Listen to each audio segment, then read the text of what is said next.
Sylvester Stallone's rise to fame reads like one of his underdog stories.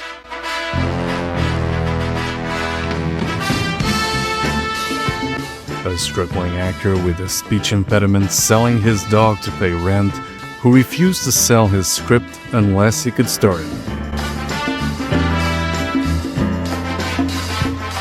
That gamble didn't just launch a franchise, it created a new archetype of the everyman hero who wins through sheer determination rather than natural talent. Stallone's early years were marked by rejection and persistence in equal measure. He took whatever work he could find. Small parts in films like Lords of the Flatbush, and even a brief appearance in an adult film he later tried to distance himself from. But everything changed when he watched the Muhammad Ali vs. Chuck Wepner fight and was inspired to write Rocky in just 3.5 days. Studios wanted the script, but not Stallone as the lead. He refused offer after offer, even turning down $350,000, a fortune by any measure, especially to someone in the actor's situation. Finally, producers Robert Chartoff and Erwin Winkler agreed to let him star, though the budget was slashed to just over $1 million. The gamble paid off spectacularly. Rocky became a cultural phenomenon, earned 10 Academy Award nominations, and won Best Picture. Stallone had ridden himself from rags to riches, literally. The actor's greatest achievement wasn't just creating memorable characters. He drafted the prototype of the 1980s action hero. With Rocky Balboa and John Rambo, he established a new kind of screen warrior, the working-class underdog who wins through heart, force, and self-reliance. Even before America's rightward political shift, before the optimism of the Reagan administration fully settled in, Stallone was already a cultural ambassador, leading millions. The evolution of both these characters not only mirrored Stallone's career, but also explained how he became a megastar. He truly embodied America's vox populi and the political, social, and economic changes occurring between his official debut in 1976 and his commercial apex in 1985. Stallone's career spans 5 decades and includes over 80 acting credits. Any career as lengthy and prolific is bound to include titles that are forgotten or eclipsed by flashier and more successful entries, often unfairly dismissed alongside his genuine misfires. These are movies that critics and even audiences weren't receptive to or were forgotten simply because they failed to match the success and acclaim of the 1976 award-winning juggernaut. So, to give them the attention they deserve, here are my top 5 picks for Sylvester Stallone's most underrated movies, listed in chronological order. But before we get started, here are some honorable mentions. 1981's Escape to Victory. The John Huston-directed sports drama found Sly paired with Michael Caine and football icon Pelé as allied POWs in World War II, interned in a German prison camp and playing an exhibition football match against a German team. A truly enjoyable and entertaining viewing experience. 1997's Copland. Stallone's performance in James Mangold's gritty crime drama showcases the actor's finest hour as he delivers an award-worthy performance. In this movie, he plays the sheriff of a small New Jersey town who comes into conflict with the corrupt New York City police officers living in the community. And finally, 2006's Rocky Balboa. The 6th entry in the Rocky franchise, also directed by Stallone, offers far more than just a nostalgia-driven rehash. Released 30 years after the original, the movie redeems the clunky 5th entry and offers fans and the character the closure they all deserve, with the movie ultimately ranking as one of the franchise's highlights. And one title to fully avoid, Stallone's 3rd attempt at comedy, 1992's Stop or My Mom Will Shoot. Trust me on this one, and just skip it. Now moving on to the ranking, at number 5 we have F.I.S.T. There's a certain pressure to keep the momentum going when you just start in an Oscar-winning smash hit. That was certainly what United Artists and Stallone tried to achieve with Norman Jewison's F.I.S.T, released in 1978. In this Oscar-baity film à clé, Sly plays Johnny Kovac, a thinly veiled take on the Lake Union lead figure, Jimmy Hoffa. The story chronicles Kovac's humble beginnings and his rise to power that culminates with him heading the Federation of Interstate Truckers, F.I.S.T. for short, depicting early union organizations in America and how the movement was later infiltrated by the mafia. F.I.S.T. tries a bit too much to recycle the on-the-front vibe from Rocky and insists a bit on the triumphant rise of the underdog, painting Stallone once again as a hero of the people. Critics at the time complained about the overly familiar plot and how neither the script nor the director brought anything new to the rise and fall narrative structure. They also found it overly melodramatic and criticized elements of its execution, blaming the movie's aspirations of prestige for forcing down certain creative choices. Despite doing impressive business at the box office, this labor drama failed to distinguish itself in a crowded genre and ultimately went unrecognized by the time the Oscar nominees were announced. Still, despite these criticisms, Jewison's title is still worth your time, and here are the reasons why. In F.I.S.T., Sylvester Stallone delivers one of his most compelling and atypical performances as Johnny Kovac, the complex character whose journey from idealistic laborer to compromised union leader is both believable and affecting. This drama showcases Stallone's range and hints at a what could have been scenario where Rocky's creator continued to hone in on his dramatic acting skills rather than becoming a full-fledged one-man army. Though still remarkably close to the actor's performance in the Oscar-winning title, Stallone's Kovac could have been a stepping stone within Sly's comfort zone that would have paved the way for an entirely different career. Stallone's performance is further enhanced by a stellar and talented supporting cast, which includes Peter Boyle, Rod Steiger, and Melinda Dillon. Steiger's Senator Madison, the lead investigator of the union's activities, and Boyle's Graham, a corrupt union leader, proved to be strong antagonists throughout the movie, providing the main roadblocks through crime and bureaucracy to Kovac's aspirations.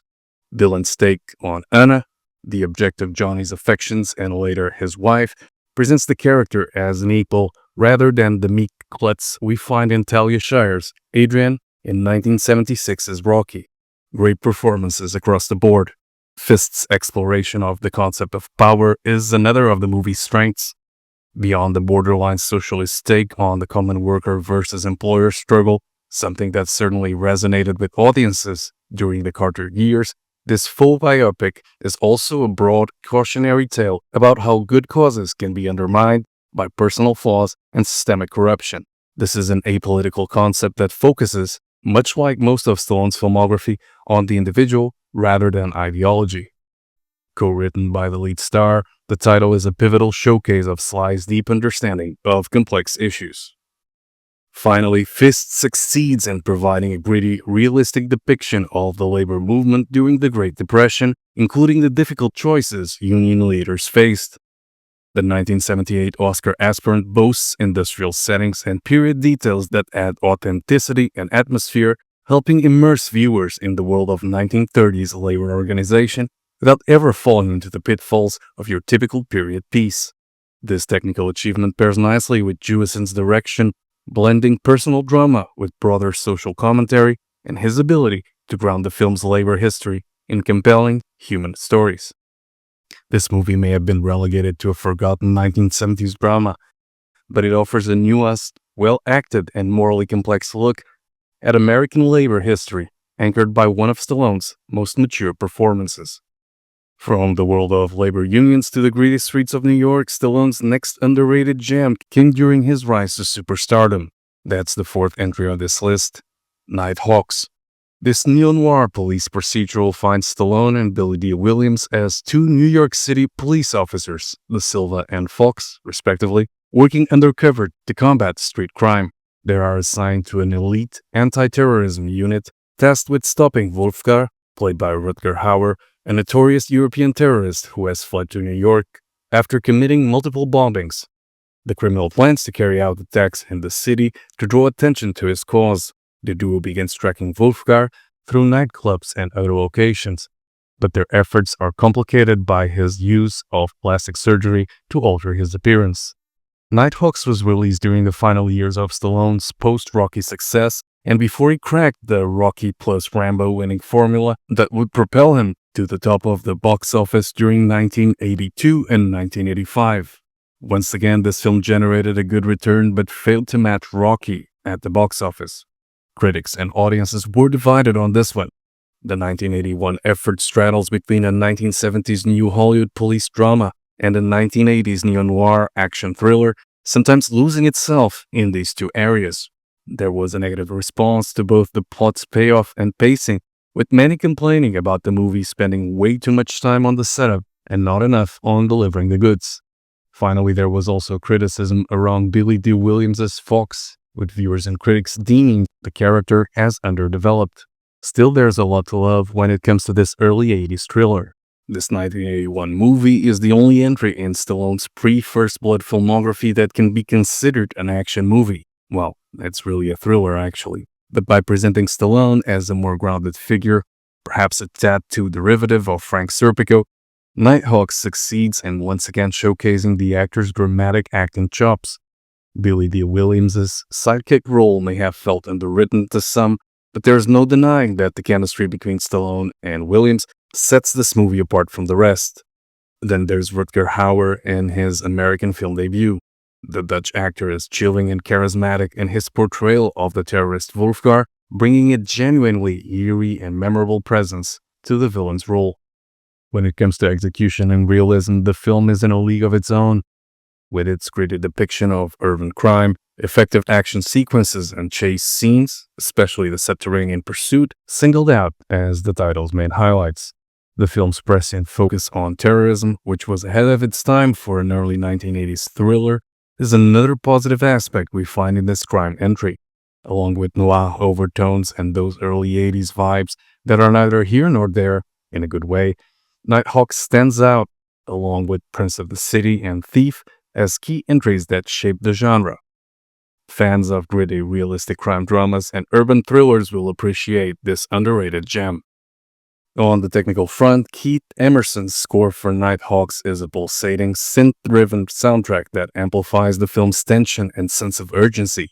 The music weaves seamlessly through key scenes, heightening suspense during chases and confrontations, and giving the film a distinctly modern urban edge. Emerson's compositions often underscore the psychological cat-and-mouse dynamic between Stallone's cop and Hauer's terrorist, adding emotional depth to the action. James A. Contner's cinematography further reinforces the film's gritty tone, making effective use of shadow, neon, and the natural gloom of New York City streets. His camera work captures the claustrophobic feel of subways and nightclubs, immersing viewers in the city's underbelly. Lastly, Nighthawks captures New York City at a pivotal transitional moment, just before the sweeping Disneyfication and gentrification that would transform its character in the decades to follow. The film's streets are shadowy, grimy, and often littered, reflecting a city grappling with high crime rates, economic uncertainty, and a palpable sense of danger. This urban backdrop is not just scenery, it's a living, breathing character that shapes the mood and stakes of the story, echoing the gritty realism found in earlier films like Taxi Driver. With its intense performances, especially from Stallone and Hauer, gritty urban atmosphere, and suspenseful action, Nighthawks earns its spot on this list as a truly underrated and underseen 1980s thriller that deserves your time. And now moving on from Stallone's meteoric rise to his late 1980s slump, we find a third title on this list, the 1989 box office bomb, Lock Up. To this point in Stallone's career, the actor only had two official commercial duds, 1984's laughless comedy Rhinestone and 1987's Over the Top, which officially ended Sly's profitable partnership with the Cannon Group. 1989's Lock Up would be the third strike for the Rocky actor. In the movie, he plays Frank Leone, an inmate who's nearing the end of his prison term for a relatively minor crime. Just before he is paroled, however, Warden Drumgoole, played by Donald Sutherland, takes charge. Drumgoole was assigned to a hellhole prison after his administration was publicly humiliated by Leone, and has now arrived on the scene to ensure that the inmate never sees the light of day. Mercilessly ravaged by critics, the prison drama was accused of being filled with cliches typical of prison dramas, relying too much on familiar genre tropes. sadistic wardens, brutal guards, and inmate camaraderie. Lock Up was also singled out as a movie that has a high requirement of suspension of disbelief, with the whole plot deemed too outlandish. Additionally, the characters, including Stallone's protagonist and Donald Sutherland's villainous warden, were seen as archetypes rather than fully developed individuals, making the emotional stakes less impactful. Overall, it was written off as a forgettable viewing experience. Granted, the movie has a somewhat goofy premise, and much like Sly's late 1980s output, it's a B-movie featuring an A-picture star. It doesn't help the case that Lock Up finds the usually great Donald Sutherland chewing scenery like his life depended on it. But beneath it all lies a grim and serious entry that tackles prison brutality and makes a pointed critique of the excesses and flaws within the American judicial system. This thematic depth is what elevates Lock Up beyond its B-movie trappings and makes it worthy of reconsideration. These points tie nicely to the first reason why Lock Up deserves a bit more love. At its core, the prison drama entry attempts to depict prison life, including authentic football scenes performed with real inmates as extras. Sleazy, greedy, and directed for maximum shock effect, the title distances itself from everything else that Stallone had been involved in since 1983. The film's commitment to realism in depicting institutional corruption and brutality serves a purpose beyond sensationalism. It highlights the systemic problems within the American prison system. Scenes of camaraderie among the inmates, as well as moments of personal loss and triumph, give the film a heart that resonates with audiences. The gritty realism is never gratuitous. It serves to heighten the emotional stakes and underline the character's resilience. With the exception of the late Donald Sutherland's performance, personally I would have picked Christopher Walken or John Lithgow for the role. There are some decent and overall good acting in this title. John Amos as Captain Meissner is both intimidating and fair, providing a nuanced portrayal of a guard who isn't simply a villain. Sonny Landham's Chink Weber is physically imposing and unpredictable, whilst Tom Sizemore's Dallas brings comic relief and streetwise charm. As for Stallone's Leone, the character is the kind of sympathetic hero akin to the first iterations of Rocky Balboa, a man wrongfully incarcerated for an act of justice and self-defense who uses his restraint and wit to endure the unfair punishment. The movie also features several tense and memorable sequences. The football game, staged with real aggression and stakes, stands out as both a bonding moment and a source of conflict. The climatic showdown involving the electric chair is suspenseful and emotionally charged, no pun intended, providing a satisfying payoff to the film's central conflict. Smaller moments like the sabotage of Leone's workshop or the destruction of the beloved car the inmates are working on are impactful and drive the narrative forward. It may not be wall-to-wall action, in fact, it isn't, but it shows the kind of humane and subtle acting Sly could bring to even the most insane plot. Finally, there's the direction. John Flynn keeps the story moving, balancing quieter, character-driven scenes with bursts of action and suspense. The film's pacing ensures that viewers remain engaged with each setback and victory for Leone building towards the final confrontation. Flynn's direction successfully avoids sensationalism, for the most part, in favor of grounded storytelling. Clocking in at 100 minutes, the movie is never dull and always gives us time to process what we saw. In summary, Lock Up stands out for its performances, emotional stakes, and gritty depiction of prison life. You could even argue that this entry is Stallone's very own Papillon. Both films center on imprisoned men who maintain their dignity and humanity, despite systematic attempts to break them down. As we entered the 1990s, Stallone's image as a bankable star continued to deteriorate. The actor was looking to follow his eternal rival's footsteps and try and find the same success as Schwarzenegger in comedies. The first attempt, the second in his overall career, was John Landis's remake of the French comedy Oscar. In Oscar, Angelo Snaps Provolone made his dying father a promise on his deathbed. He would leave the world of crime and become an honest businessman. Despite having no experience in making money in a legal fashion, Snaps sets out to keep his promise. But going straight is no easy task, especially when Provolone has to manage his chaotic household, which includes his rebellious daughter Lisa, the police's growing suspicions of his activities, and lead his crew into adopting a new mindset.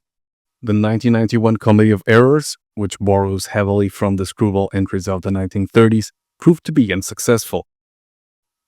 Audiences and critics struggled to accept Sylvester Stallone, best known for his action roles, as the lead in a comedic vehicle, a recurring challenge throughout his career.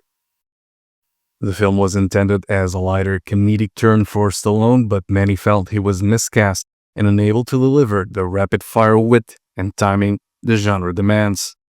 John Landis's direction also came under fire, with viewers and industry pundits finding Oscar repetitive and lacking the spark or speed that classic screwball comedies require. The iconic director's work was deemed flat and uninspired. Despite the poor reception at the time, there's actually a lot to enjoy in this period piece. Sure, this comedy isn't for everyone, but it deserves appreciation from anyone who truly loves classic Hollywood filmmaking. Oscar is a loving, skillful homage to the screwball farces of classic Hollywood, with director John Landis expertly recreating the rapid-fire dialogue, mistaken identities, and escalating chaos that define the genre. The film's period setting and energetic pacing are deliberate, stylistic choices that pay tribute to a bygone era of comedy, something I believe critics at the time completely missed. The screenplay is packed with clever wordplay, running gags, and intricate plot twists that reward attentive viewers. Watch how the film builds its comedy through a rapid succession of misunderstandings and reversals, hallmarks of the best farces. What really elevates this title is its inspired casting choices. Sylvester Stallone's casting as Angelo Snaps Provolone actually works brilliantly when you understand what Landis was going for. Rather than forcing Sly to play against type, the film uses him as the bewildered straight man amid the surrounding chaos. His reactions and deadpan delivery provide the perfect anchor for all the eccentric madness swirling around him, exactly like the great comedic leads of classic Hollywood. The supporting ensemble is equally impressive. Marisa Tomei brings impeccable comedic timing, Chaz Palminteri gets genuine laughs with his running, disarming gag, and Tim Curry practically steals the whole show as the linguistics coach. Each actor fully commits to the farcical tone, creating a cohesive comedic world. Technically, Landis demonstrates why he was once considered a master of comedy direction. He keeps the action moving at breakneck pace, with characters constantly entering and exiting, revelations piling up, and the story's momentum never flagging. This orchestrated chaos is precisely what makes screwball comedies work, and Oscar executes it with genuine skill. The production design, costumes, and music authentically evoke the 1930s, creating an immersive world that feels both nostalgic and surprisingly fresh. Perhaps most cleverly, the film brilliantly subverts the gangster genre conventions by placing its mob boss protagonist in a world of domestic farce rather than criminal violence. Released just a year after The Godfather Part 3 and Goodfellas, Oscar takes the bold approach of making its tough guys spend an entire frantic day trying to go legitimate whilst juggling eccentric family members and mistaken identities. The comedy comes from watching this hardened mobster desperately trying to appear respectable. It's a genuinely inspired comic premise that few films have attempted since. Over the years, Oscar has quietly developed a devoted cult following who recognize its craftsmanship and throwback charm. If you've never given this one a chance or dismissed it based on its initial reception, it's time for a reappraisal. This is classic Hollywood comedy done right. Let's wrap up this list with the highest note possible, featuring Stallone's triumphant comeback vehicle of the 1990s, the absolutely spectacular 1993 action-adventure Cliffhanger. The movie has a relatively simple plot. Stallone's Gabe Walker is recovering from a traumatic mountain climbing experience when he receives a fake distress call and has to die hard his way out of a situation involving a group of international thieves looking for 3 suitcases full of cash that went missing after a botched mid-air heist. The premise straddled between a 1980s pure action vehicle and the 1990s high-concept title and offered Stallone the perfect chance to reinvent himself, toning down the over-the-topness just a notch and allow him to become John McClane's heir apparent. Cliffhanger was generally well received by both critics and audiences and proved to be Stallone's biggest commercial success in over 8 years. The movie's successful run was only cut short by the 1993 box office juggernaut Jurassic Park, but it still marked a career highlight for Sly. Some reviewers criticized the film's thin plot, cliched dialogue, and lack of character development, noting that the story was secondary to the action spectacle. But here's the thing, they completely missed the point. This was exactly what Stallone needed, a sheer action adventure that was far removed from the excesses that marked most of his output during the previous decade. In my opinion, Cliffhanger isn't just outstanding. It's a genuine action masterpiece that excels on every single front, narratively, technically, and pure entertainment delivery. First, let's talk about those absolutely jaw-dropping action sequences that push both the characters and the audience to the edge. This movie relied on traditional stunts, including the costliest aerial stunt ever performed at the time, rather than expensive visual effects, and that commitment to practical danger is what makes every moment feel genuinely terrifying. The opening rescue scene with Stallone's character desperately trying to save a stranded climber, it's one of the most nail-biting, heart-stopping moments in action cinema history, and sets the tone for everything that follows. Don't even get me started on the mid-air heist sequence, where criminals attempt to transfer money between planes via cable. It's a technical marvel that showcases exactly why practical effects will always trump CGI when it comes to creating genuine tension. Then there's the absolutely breathtaking scenery. The film's setting in the snow-capped Rocky Mountains, actually filmed in the Italian Alps, provides a visual backdrop that's nothing short of spectacular. Those sweeping aerial shots and vertiginous camera angles don't just immerse you in the vast, unforgiving wilderness. They make every single action sequence feel like life or death. The mountains aren't just pretty scenery here.